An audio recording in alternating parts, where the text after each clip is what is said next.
Your Mother and I, the podcast. Ugh.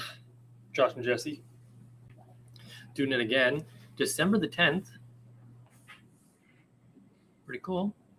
Well into Pretty December. Cool, pretty depressing. Well into December. Just 1 second here. I forgot my questions. 1 second. Okay, no problem. Oh, Hello, we're back. Art. Okay. Oh, we're back. Hi.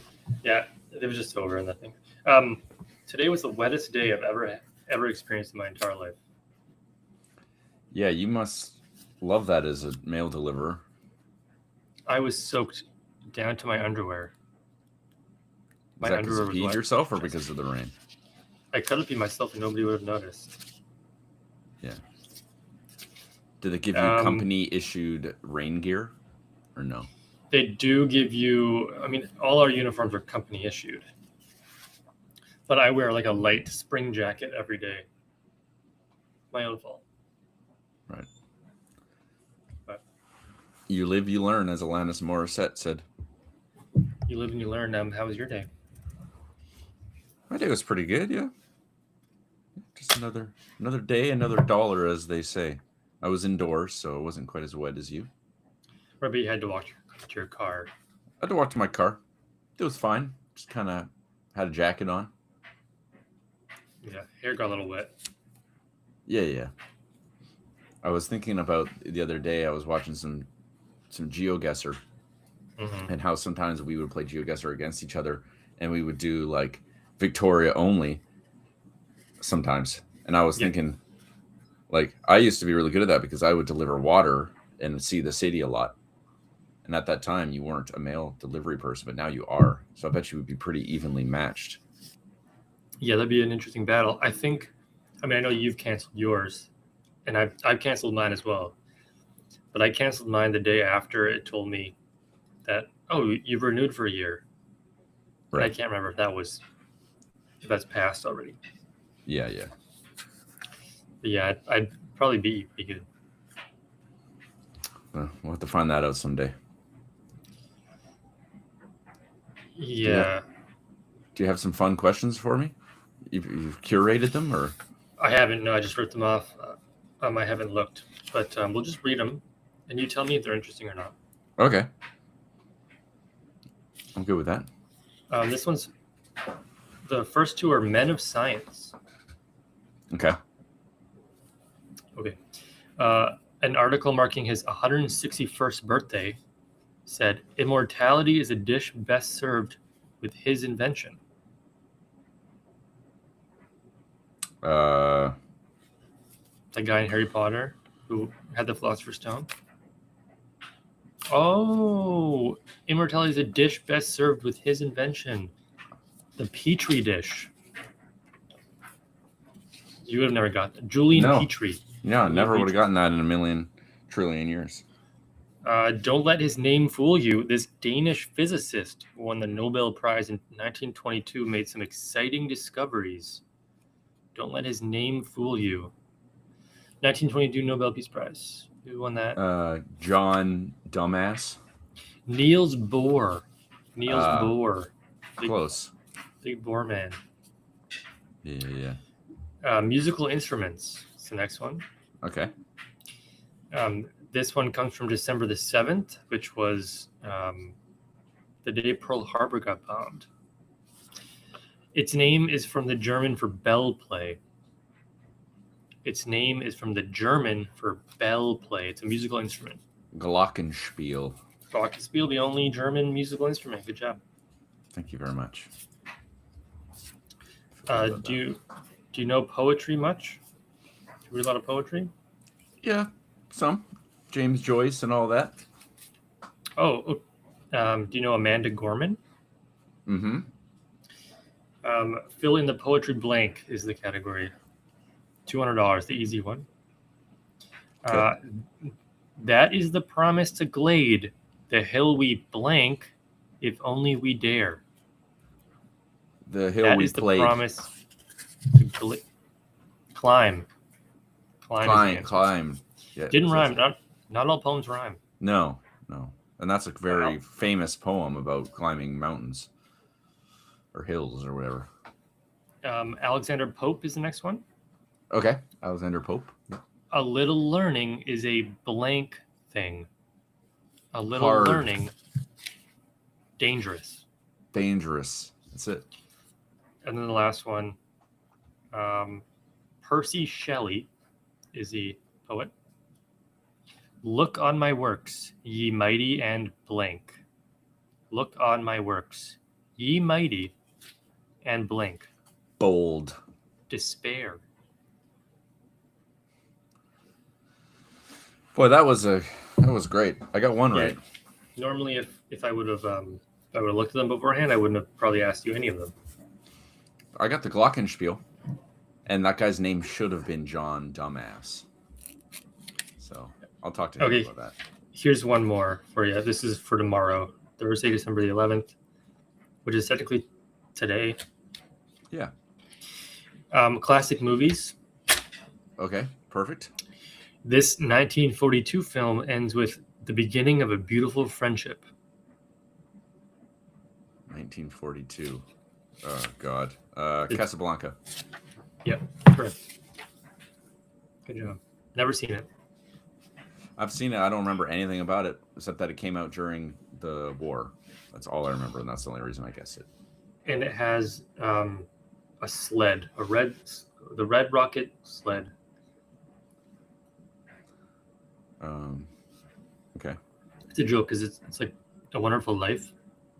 Didn't they have some sort of sled? I don't know. I thought you were making a Citizen Kane joke. Did they have a sled? Well, I don't want to spoil it for you. That's a movie spoiler. I can't say anymore. I was also thinking of that Christmas movie with Ralphie. Is that a Christmas story? Yeah, the BB gun. Yeah, you shoot your eye out. Yeah. Because it is Christmas time. You watch any Christmas movies? Fragile. It must be Italian. I have not watched any Christmas movies yet. I will surely watch How the Grinch Stole Christmas. That's my favorite Christmas movie. Jim Carrey. The animated one or the Jim Carrey one? Jim Carrey. I did watch a movie though. That isn't the one we watched for the podcast. I watched Zootopia 2. Yep. Have you seen Zootopia 1? I have seen it. I've seen Zootopia 1. And now I've seen Zootopia 2. On a scale of Dude, Where's My Car to Paddington 2, how good was it? It was like a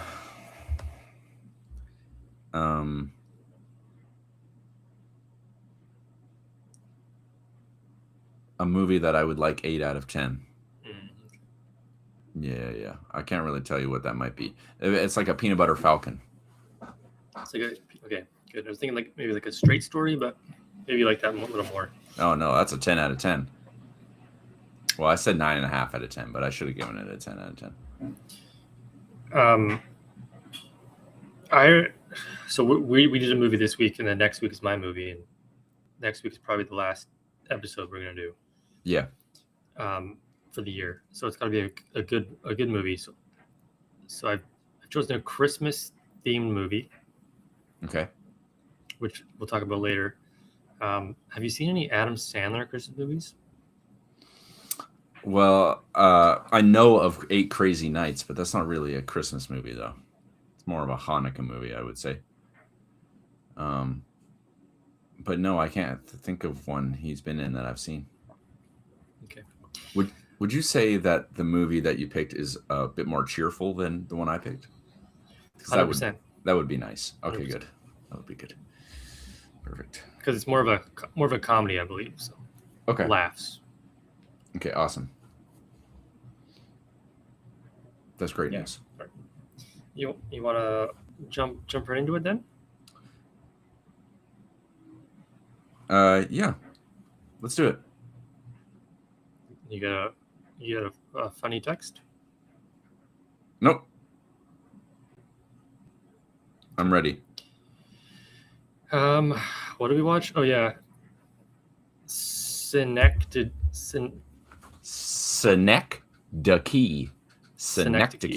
Yes. Last episode I did say it was a real place, but it turns out it's not a real place. No. It's just based off of. It's close to the name of a real place plus a different word. Right. So that's cool. Watching this movie, at least in the beginning of the movie, the Philip Seymour Hoffman character, Caden, I related to him so much. He was doing stuff, and I'm like, I would do that if Right. I was depressed. Mm-hmm. Like he opened the newspaper and started naming people who were dead. Yeah. That is your I thing. do that. Yeah. And just the way that he, his mannerisms and just the way that he was going through his life. I'm like, this is me if I chose a different path. Yeah. Scary. But then, the middle hit, and then I'm like, oh, this is no longer me. Yeah. It's a cheerful one, I'll tell you that for sure. Did you look? Did you know anything about it before? I didn't know anything about it. I thought it was supposed to be, maybe a drama comedy. It's not very funny at all, actually, to be honest. No. Well, there are some funny things kind of happen. Yeah. There's for sure, but I don't think you would call it a comedy, though. Certainly not. No. I had made that assumption, but obviously I was incorrect. I did look a little bit of it up a little bit before I watched it. Everybody was like, "Oh yeah, it's depressing." Yeah, I looked at some Letterboxd reviews, and it was all like, "I'm very depressed," but I want to watch it again. So. Right. Well, I will say I got through about an hour and 45 minutes of the movie with a pretty good grasp of what was happening, because I would say it's not the easiest film to follow along to. It's a little confusing at times. So I was like, wow, I'm doing really good. And then the last 15 minutes, I lost the plot a little bit. Yeah. So I watched the first hour and 45 minutes yesterday, and I had the last 15 to 20 minutes left today. And I was very excited to watch it because as soon as they did the Ellen flip, I'm like, oh, this is going to be good. Right.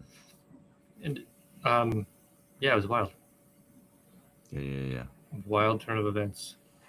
Very meta. I've certainly never seen a movie like this. I can say that for a certainty. Do you know who Nathan Fielder is? Yes, he's the very deadpanned comedy guy. University of Victoria graduate. He did Nathan For You. Have you seen Nathan For You, the TV show? Do you know anything about it? No. Okay, well, it was a funny show, but he did a second show after that called The Rehearsal, which just finished its second season. I haven't seen it, but the concept is he puts actors in. He's doing what this movie was. He's recasting people and having something happened, an event happened, so then he reenacts it with different actors. Yeah. So it's similar. I think they got the idea from this movie because that's all he does for years. Yeah. It never ends. And this movie certainly didn't start cheerful and then get kind of depressing. It was depressing within the first minute. You could tell oh, this is an unhappy marriage. And yeah, as soon as the thing hit his head and started bleeding, I knew we're in for a good ride. And then this was just a movie about the highest degree of anxiety about things in your life that you could have. It's turned up to the maximum, anxiety about your health and your relationships and your work and family and just everything. So man, this guy is having just a terrible go of it. Yet women were throwing themselves at him. Yeah, there was that. And his wife was leaving him, and it was I don't know, maybe 10 minutes in the movie, and they're seeing a psychiatrist, the worst psychiatrist ever. And Catherine Keener, that's his wife, is just like, yeah, I fantasize about my husband being dead today. It's like, yeah, that's probably pretty terrible, right? And it's like, yeah, that is pretty horrible. And I was like, wow, man. Something interesting about the psychiatrist, or I guess maybe like a counselor. She was in the Phoenician Scheme. She was the head mistress, or not the head mistress, the head, whatever you want to call that. I don't remember what she played, but I saw it when I was filling it in. She was like, what are the odds? What are the odds of that? 2008. Yeah. And she was, I didn't understand really the significance of it, but she would start saying her sentence like the exact second the person before her finished. So Philip Seymour Hoffman would be like, yeah, I'm feeling really, and shut down on yourself. Like right at the, I didn't really get that. There was a couple things in this movie I didn't really understand.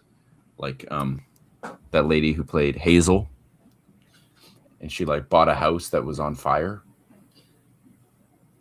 Yeah. Well, I don't really understand what that was supposed to mean.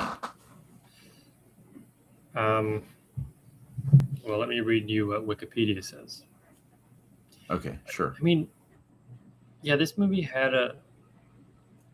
wasn't maybe realistic in some things. Like, obviously, you're not going to build a replica of New York City in a warehouse. Right. Themes and motives. The first one is the burning house. It's basically she made a decision, and she has to live with the decision, even if it kills her. Okay. So she knew she was buying a burning house, and then she made a quip. She was like something about, I'm concerned about dying in the fire, and then she kind of dies in the fire. She does at the very end. Just when she's getting happy. Yeah. Yeah, could have seen more Michelle Williams in the film. Yeah, well, she wasn't in it too much, was she? No. I did like how there was a line towards the end, because Caden. It's easier to say that name instead of Philip Seymour Hoffman. Definitely. He obviously did not care for Michelle Williams or the daughter. Right. And he kept forgetting her name. Very fixated on Olive and Adele. And so at the end, he was like, I really miss Olive and the other one.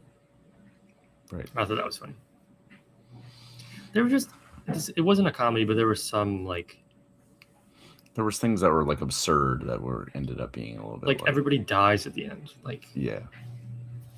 For some reason. Yeah. I mean, so it's not, it's obviously not, the things that happened obviously did not really happen. Yes. It was just like kind of a mix of, like real things that can happen to you in life and real anxieties about life, and then just mixed with like some weird crap just because, I guess. He lost the plot. Yeah. So I mean I do like a movie that's weird. I don't know if I love a movie that's so weird it becomes confusing. I mean, I kind of got what was going on at the end, but it was still. I mean, do you agree with me? It got a little hard to follow near the end. The whole movie was a little confusing. Yes, you need to watch this movie a second time. Yeah, certainly. But I just accepted it. I just let it take me where it took me, and then I was like, I'll just read up on some things after the fact. Yeah, I could have done that. I didn't do that. It didn't really help.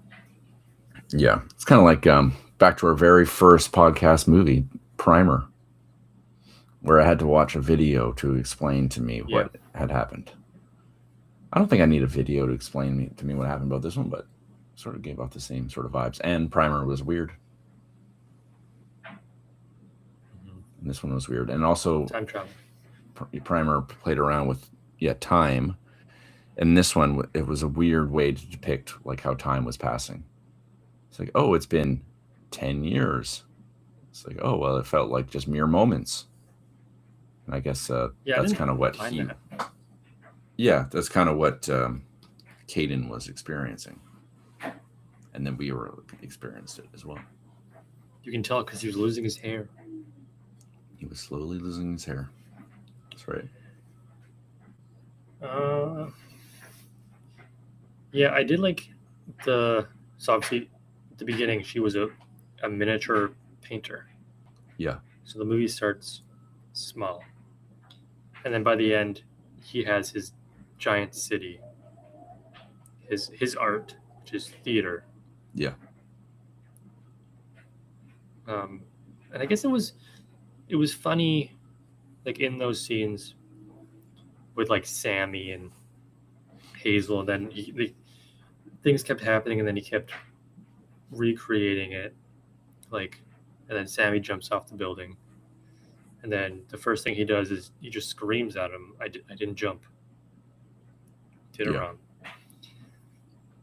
So he was very self-absorbed. And when Sammy, he did a little monologue right before he jumped, and that kind of explained some things of the movie. Like, okay, yes, he only thinks about himself. This movie is just about him and his little bubble, and we're just happening around him. I needed that to hear that to understand it. Yeah, he is pretty self-absorbed, I suppose. But I don't know. Like, I mean, when we get to when we see the very beginning with Adele and him, it's like, is he really the problem in this marriage, or is it both of them? I mean, it seemed like maybe both of them. But I guess we hadn't really seen the events up until then. But it does seem to be everything is about him. Yeah. We also saw some boobies. We did indeed. It had been a while. That's my 6-year-old daughter. Yeah, that was weird. Yeah. There was the acting was very good, especially from Mr. Hoffman. Yeah, I think with a guy like Philip Seymour Hoffman in a movie like this, he could have done anything, and we would have been like, great acting. Like, yeah, maybe. What could he have done to not have made a good acting? I guess if everybody around him was bad. No, I thought. Yeah, maybe you're right. I don't know. We only got the performance that we saw, so no way. I mean, he's great. Knowing. Yeah, it was great acting. Yeah, he was good. Yeah. Adele, Catherine Keener was in Being John Malkovich as well. Yeah, same guy who made it. Both weird films. Both weird movies. But she was the only one that was involved. Yeah. And also, he did Eternal Sunshine of the Spotless Mind, which is also a weird movie. And I've heard the movie he made Adaptation, which has Nicolas Cage in it. I've heard that's also strange. So he just likes weird shit, I guess. Well, it's 2 Nicolas Cages.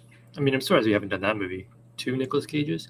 I was going to say, like, Eternal Sunshine. I didn't realize Kaufman did Eternal Sunshine. But this movie and Eternal Sunshine gave the same vibe as, like, cult indie films. Which, like film snobs would love. Yeah.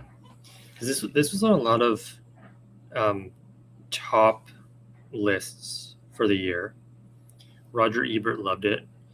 There's also on a lot of worst movies of the year lists. So it's very polarizing. I could see it being divisive.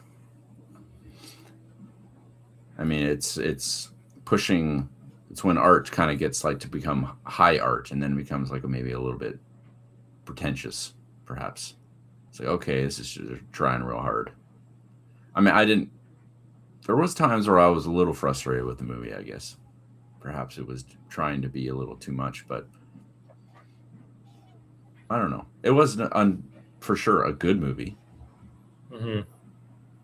But at sometimes things get a little too weird and ungrounded in reality, and you just get a little frustrated with it, maybe. I don't have anything specific, but I do remember thinking, this is boring. This part is boring. Why is this in the movie? Mm-hmm. So they could have cut some stuff. I liked the fact that he was cleaning her model apartment for half the movie. Yeah, what was that about? I don't know. He loved her. Yeah. He didn't even look like Ellen. No, he didn't at all. But that's who he was at the end, right? That's who he was supposed to be. Yeah. It got a little convoluted. Yeah, I would say so. When they flipped. And then also, maybe part of my frustration too is like, because he was also getting frustrated with like, he's trying to reach out to his daughter, he's trying to reach out to his wife, he's trying to have a relationship with Helen, he's trying to have a relationship with Hazel, he's trying to have a relationship. He's just like, man, he's hitting, and he's trying to figure out what's wrong with him. Why does he have all these physical ailments and stuff? And like, he's just never getting the answers. Mm-hmm. It's like, man, I just want something to like, for me to be like, oh, finally, I can have a little relief. It's like, oh, thank goodness, we know what's wrong with him. He can be better now. But that just like, it kept not happening. I just for sure is the point. I guess the doctor scenes at the beginning were funny. Yeah.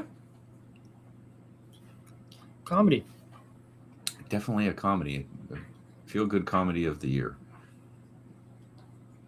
This is definitely not a movie. I don't think I will want to watch this one again, despite it being like one of those movies like, oh, you learn so much on the second one or whatever. Yeah. It's just kind of depressing. And also exhausting. Yeah. It tired me out. Yeah. Especially with movies where you have to like, it's like, I have to remember who's playing who and what is going on, or this movie's going to stop making sense. So I was like, I really need to pay attention to what's happening. Yeah, because they get to the point where Sammy's playing Caden, and then now somebody has to play Sammy, and then Sammy dies, and so then this guy takes over for Sammy. It's just yeah. And then a lot of the older ladies looked similar. They did. Hazel. Well, yeah, it's kind of crazy how the lady who played Hazel, Samantha Morton, and the lady who played Tammy, Emily Watson, they did look very alike. I was like, wow, that's great casting right there. They do look alike. And Ellen kind of as well. I mean, Samantha Morton is British. I don't know if that helps. Yeah. Two British people are bound to look similar. I found somebody who was Canadian, too. And I can't remember who it was. Well, I love that. Was it Emily Watson? Nope, British. Jennifer Jason Leigh. That whole thing was weird, too. Maria. She has a German accent. I would say if I were to pick one character that I didn't like, it'd probably be her. I tattooed her. Yeah. That didn't really make much sense. No. I don't know who's. Yeah, I'm just scrolling through trying to find who's the Canadian one. It also had. Have you ever seen Ace Ventura, Pet Detective. Yeah. Well, Ray Finkel's mother is in this movie. She's the one who like, are you Helen? Here's the key. Yeah. So there's the connection to next week's movie, which I assume has Adam Sandler. Oh, wait, no, I just said Adam Sandler's not in. No, Jim Carrey's the actor you're thinking of, which you will watch. I got The Waterboy and the first Ace Ventura mixed up. There's football in both of them. Yeah. I told you an Adam Sandler Christmas movie because I was trying to get you mad. Be like, I don't want to watch Eight Crazy Nights or the other one. I'm sure another one he's in. But he has a small part in this film. Okay. Well, that's fine with me then. Yeah, you're rage baiting, as they say. Yeah, pretty good cast. Okay.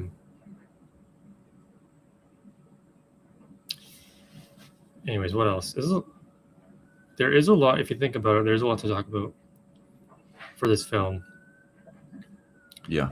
But it's mostly just saying things like, this was weird.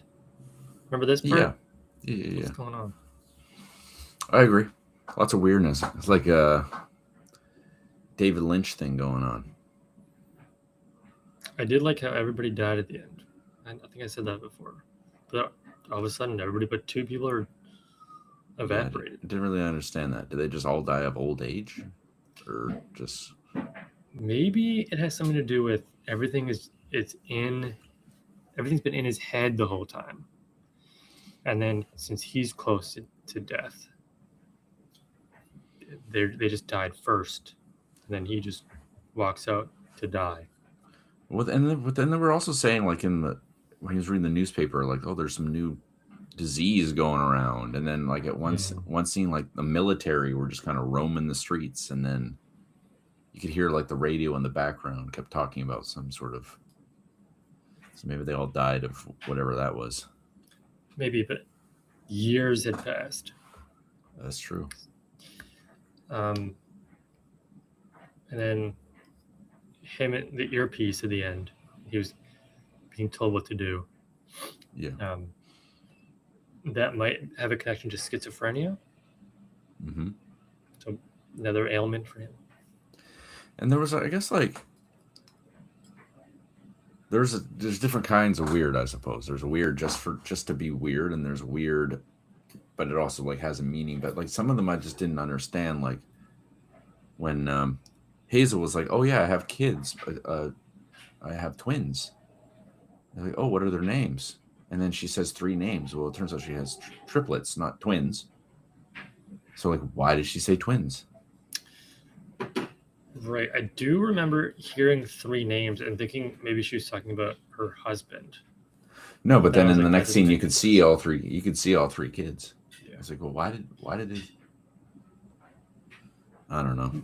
Moviemistakes.com. Get on there. Maybe. But I mean, you can just be like, oh, that was intentional. That's supposed to signify your family growing faster than you think. And I don't know. It's just weird. Just a bunch of weird stuff going on. And then just like a bunch of just depressing shit. Synecdoche. No. Synecdoche.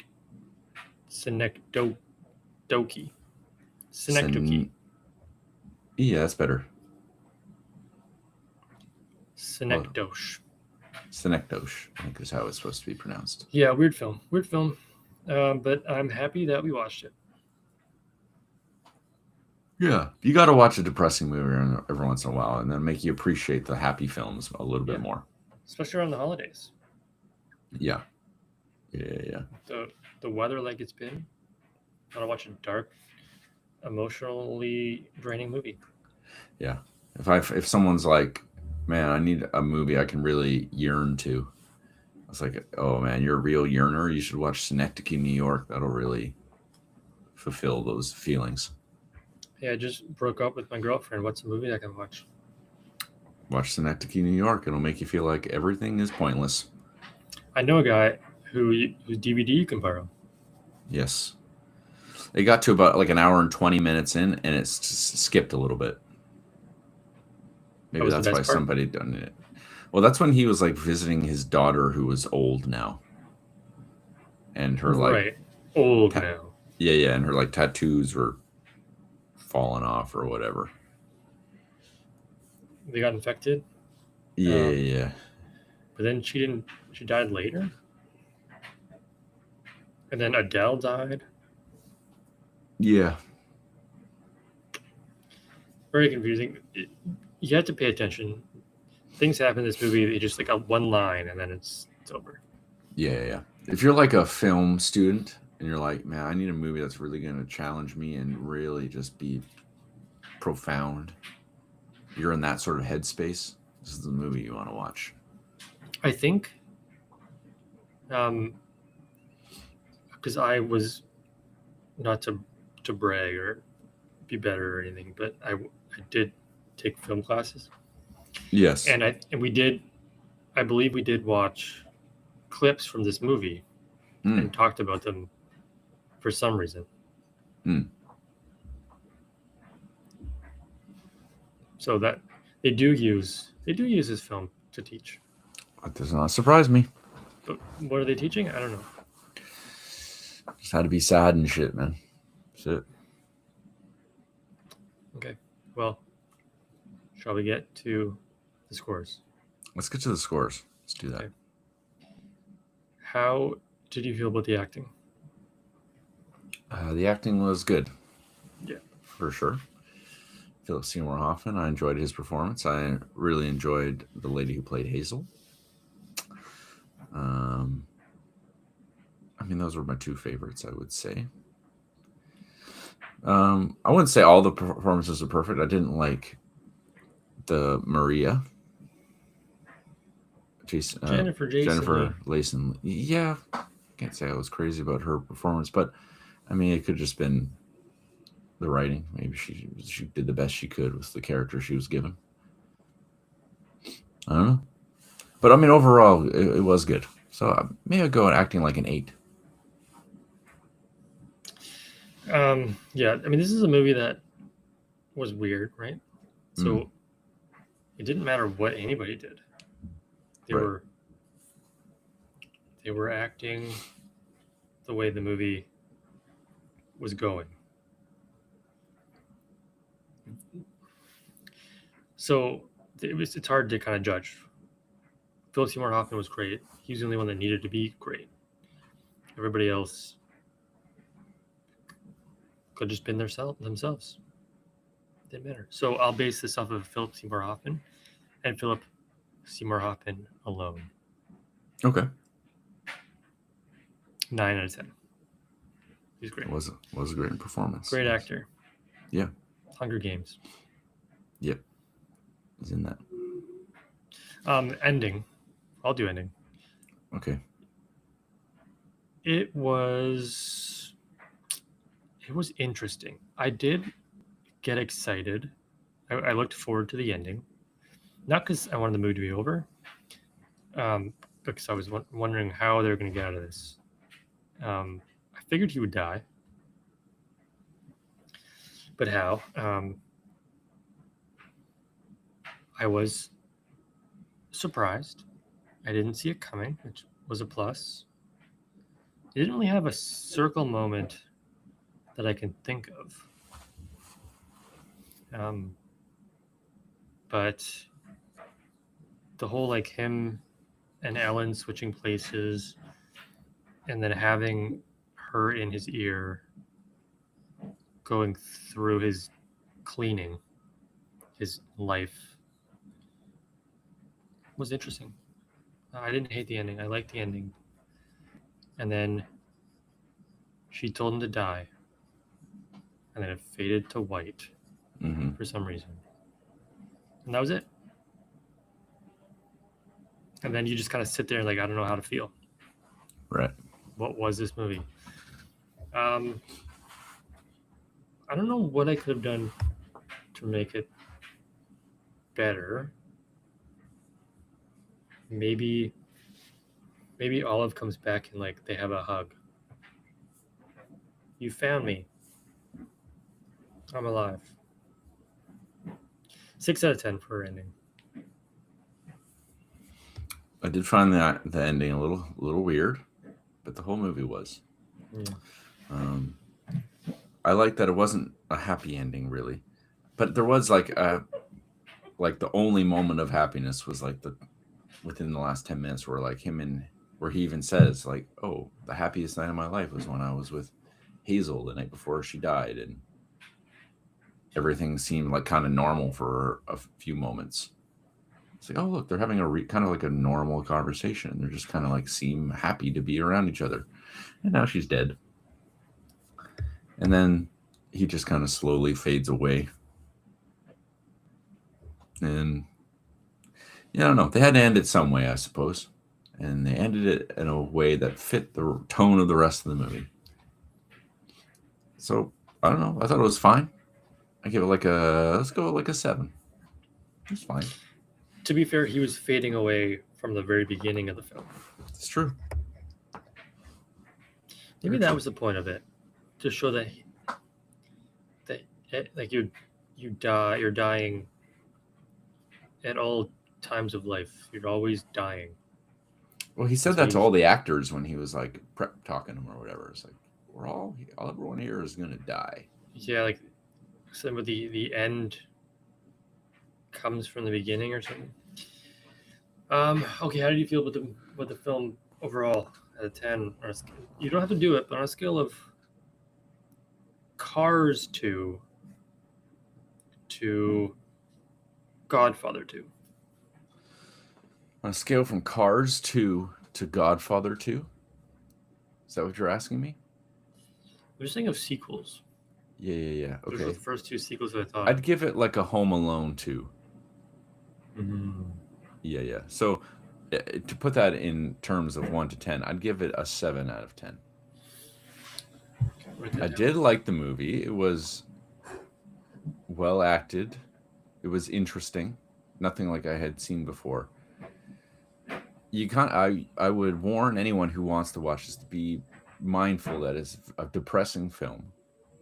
It certainly isn't there to make you feel happy. Yeah. So I'm just gonna leave it at that. I'd give it a 7 out of 10. Okay. You did give Phoenician Scheme a 7 out of 10 as well. What I've learned about these ratings is that a 7 out of 10 for one film and a 7 out of 10 for another film are not equal. Right.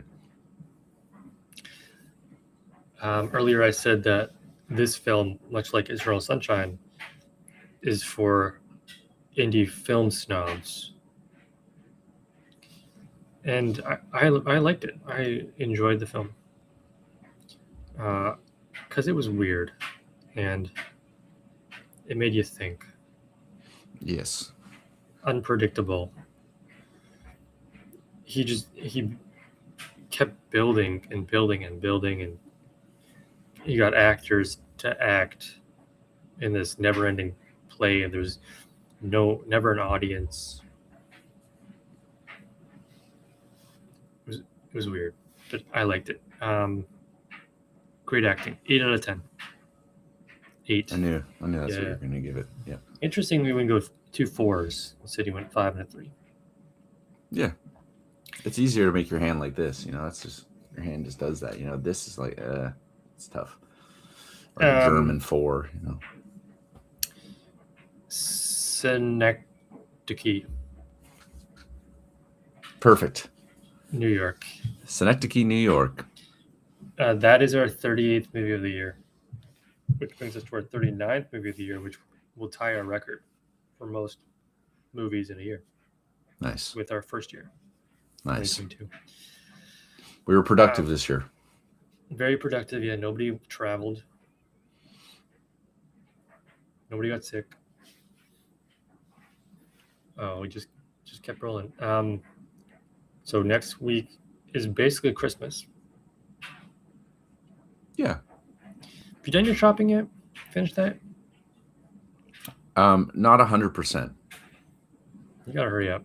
But I know exactly. I've got 2 people's gifts in full. One person's I know exactly where to go and how to get it, and it will be available. So that's all fine. And one more, I need to travel to the mall to attempt to buy for my mom. So we'll see how that one goes. This mall? Like Megan? Megan's No, not my mom. I'm pointing to Mayfair. Oh, mall. I said mom. This mom? Oh no, she's technically a mom. She has 4 children. I would say, yes, Mayfair Mall. Yes. Good luck. I know. I might even just walk there. That's crazy. Or park at your house and then walk there. I mean, there will be parking. Yeah. You just have to maybe go underground or up top. Yeah. The underground one is a little lesser known, I would say. You can also park in front of my house and walk. That's not that crazy. Yeah. Anyways, we have a movie. Probably one more movie of the year. Christmas movie. What if I've seen it? It's a little 1994 film starring Steve Martin. Let me just pull up a nice little synopsis. It has a funny name. Cover is all Christmassy. Rita Wilson, Tom Hanks' wife, is in it. Madeline Kahn is in it. She was in Clue. I don't think I've seen it. It's a Christmas black comedy film directed by Nora Ephron. Liev Schreiber in his film debut. Okay. Director of Everything is Illuminated. Yeah, it has 16% on Rotten Tomatoes, 2.6 out of 5 on Letterboxd, okay, but 5.4. 5.4 on IMDb. It's perhaps a cult classic. It's called Mixed Nuts. Mixed Nuts? Mixed Nuts. Mixed Nuts. This is a Christmas movie. Yeah. Look, he's wearing a Christmas hat. Santa hat, and there's lights all around it. Okay, great. Adam Sandler's on the cover holding a banjo. There he is. Boy, this is sure to be a good one. Well, maybe it'll be my new favorite Christmas movie. Or if I'd be like, someone's like, oh man, there's only like 8 Christmas movies. There is no other ones. It's like, excuse me, have you seen Mixed Nuts? I'd be like, no. Can blow their mind, expand their universe. We watched, there's a new movie out. I don't know if it's on Prime or Netflix, but I think it's Prime. With Michelle Pfeiffer called Oh What Fun. And in the beginning, she judges the Christmas movies that they're all led by men. They're all of them are men movies. Your Home Alones and your Elves and stuff. Mixed Nuts was not one of those movies that she judged. She went through a whole list. Mixed Nuts, not one of them. But I'll read you the first line of the synopsis or the summary. Okay. Philip, yes, Steve Martin's name is Philip in this film, a nod to Seymour Hoffman. Okay. Manages a suicide prevention hotline called Lifesavers. Great. Christmas movie. Mixed Nuts, so it's about crazy people. Mixed Nuts. I don't know. We'll have to. Based off the cover, everyone's like got their little quirky, weird thing that they do. Based on the cover, it's a Christmas film, and it's gonna make you laugh. You can watch it with the whole family, maybe. Awesome. You might be able to get a VHS of that somewhere. It's possible. Yeah, I'll watch it and then decide if I want to own it on VHS. Smart. That's what I'll do. Yeah. Okay, great. Well, I had a great time, as I usually do. Oh, we're not done yet. We're not done yet. Of course not. Do you remember any of the other Christmas movies you've done? Yeah. So every year around Halloween, and Christmas, and he was like to pick one Halloween movie and one Christmas movie. Yeah. So the first year, Silent Night, Bloody Night. I don't remember anything about that movie. Is that the one with David Harbour in it? No, that's the next one. That's Violent Night. Violent Night, yeah. Silent Night, Bloody Night. I gave it a 2. You gave it a 4. What the fuck? 1972 horror Christmas movie. Yeah, I don't remember shit about that movie. Yeah, the second 2023 was Violent Night. That was David Harbour. We have one more episode to go for Stranger Things. I gave it a 4. You gave it a 3.5. Yeah. I remember it not being great. 2024 Christmas movie, Hundreds of Beavers. Technically not a Christmas movie, but it had happened. It was a winter movie. I remember you really liking that one and me not liking it. I gave it a 6.5 and you gave it a 4.5. It was also weird. It was a weird movie. Interesting. We like to pick some interesting movies. The movie before that we did was Event Horizon. Oh, that's loved. A good movie. That's a good movie. That was 2024. And then now, 2025, Mixed Nuts. So basically what I'm telling you is I only pick bad Christmas movies. Yeah. Yeah, all stinkers. A lot of them. But who doesn't love Steve Martin? Cheap by the Dozen. Cheap by the Dozen 2. Adam Sandler, 1994 Adam Sandler. Funny. Yeah. You should go to a random movie we watched, say from 2023, and I will tell you both our scores. I just want to do this once.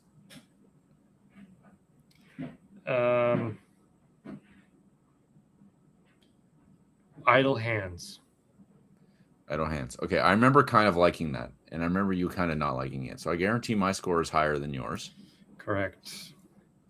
I remember it being like, okay, it's around 6 for sure. I'm going to say I gave it a 6.5. You give it a 6. A 6. Okay. That counts. I'll give it that to you. Yes. And you gave it, I'm trying to remember if you hated it or were just kind of like, about it. I'm going to say you gave it a 5. Give it a 4. I was going to say 4. Pretty close. Fun game. That is a fun game. Okay, one more. Okay, fair enough. Swordfish.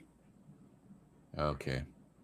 I bet you I bet you our scores were pretty close. If I were to guess, you probably gave it slightly higher than me. But it wasn't a good movie, if I'm remembering right. I'm going to say I gave it a Swordfish. See, there's nothing really that exciting about that movie. The movie kind of sucks. I gave that movie You are correct in saying that I gave it a slightly higher score than you. Yeah. I'm going to say I gave it a 4.5. You give it a 5.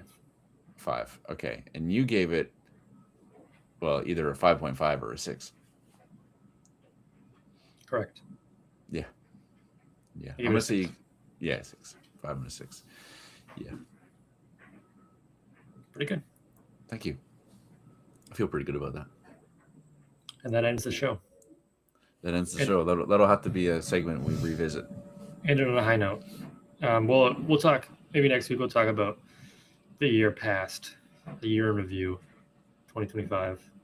39 movies, 38 movies to talk about. Yeah, that sounds great. Good. Sounds great. Fun episode, as always. Yep. 54 minutes. That's pretty good. Go to the ho to you all. Okay. That's, a little early for that, but fair enough. Okay. Yep. End.